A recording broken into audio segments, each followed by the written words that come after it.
Paano kung isang araw bigla ka na lang magkaroon ng isang fiancé na pinili ng iyong mga magulang para pakasalan mo at wala ka na ritong magagawa pa kung hindi sumunod? Ngunit, ang babaeng pinili ng iyong mga magulang para sa'yo ay handang gawin ang lahat ng iyong nanaisin ng walang pag-aalinlangan tulad ng pag-aalaga, pag-aasikaso, at kahit pa.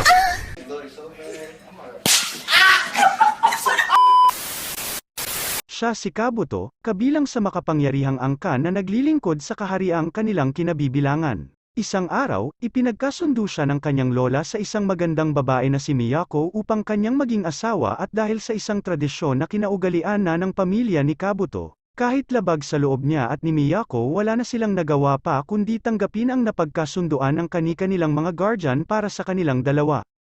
Ngunit si Miyako ay hindi lang isang magandang babae dahil kabilang din ito sa mga kawal na nagsasanay upang maglingkod sa kaharian, at bihasa din ito sa pakikipaglaban ngunit sa harap ni Kabuto isa lang siyang masunuri na fiancé na gagawin ang lahat para sa kanyang mapapangasawa kaya kita sa mukha ni Kabuto ang pagkamanyak na may halong pagka-inosente. Hanggang sa isang araw, ibinigay ni Miyako kay Kabuto ang isang laruan na may kakayahang magpalabas ng At kahit na ayaw itong gawin ni Kabuto pinilit siya ni Miyako at hiniling nito kay Kabuto na ilabas nito ang kanyang pagkamanyak kaya wala nang nagawa pa si Kabuto kundi sundin ang kagustuhan nito.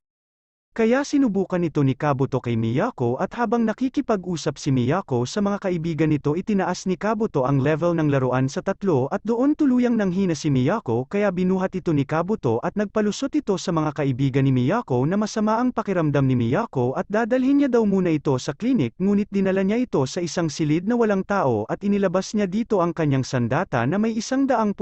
lakas na tuluyang nagpahina kay Miyako.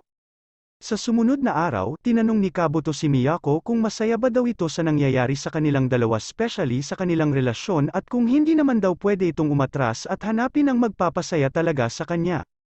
Ngunit ikinainis ito ni Miyako kaya hinamon niya si Kabuto sa isang laban na agad namang tinanggap ni Kabuto at nang magsimula ang kanilang laban hindi siniseryoso ni Kabuto si Miyako at sumuko na lang siya sa bandang huli.